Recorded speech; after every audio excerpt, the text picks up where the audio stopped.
बड़ी बहन नहीं।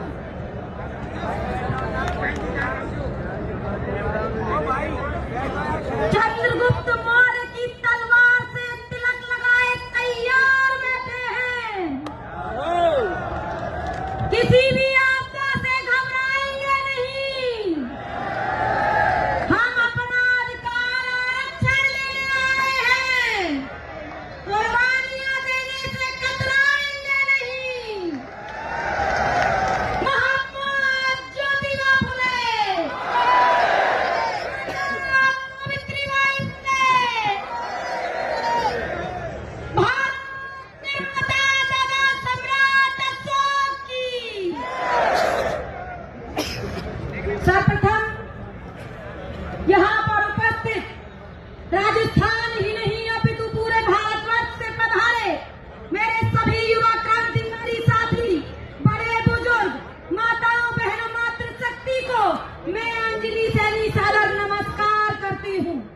जैसा कि साथियों आप सभी जानते हैं, पूर्व के वक्ताओं ने आपको बता दिया है कि आज हम निर्णायक लड़ाई के लिए उपस्थित हुए हैं। जैसा कि आप जानते हैं, यह लड़ाई कोई व्यक्तिगत लड़ाई नहीं है, यह एक अकेले व्यक्ति की लड़ाई नहीं है, यह एक वैचारिक लड़ाई है साथियों।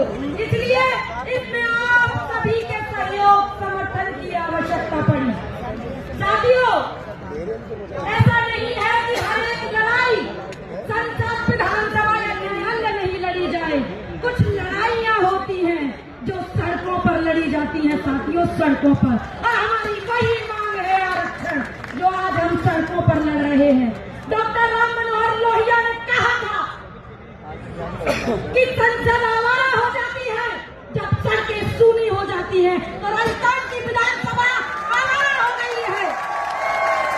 इसलिए सड़कों को भरने का काम सैनी मालिक कुशवाहा समाज के क्रांतिकारियों ने किया है। तो आप देख रहे हो, सकारात्मक मोड़ आ गया, सकारात्मक रुख सरकार अपनाने लगी है। तो किसकी ताकत है? किसकी ताकत है? अरे मेरे भाइयों, आपकी ताकत है, आपकी ताकत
जय ज्योति, जय क्रांति, जय सम्राट साथी। अंजलि बहन ने देखो कितना क्रांतिकारी भाषण सुनाया है, कितनी अच्छी अच्छी बातें हम लोगों को बताई है। तालियां तुमने धीरे बजाई है, मुझे बड़ा अफसोस है, जोर से तालियां बजा दो। हम अगले वक्त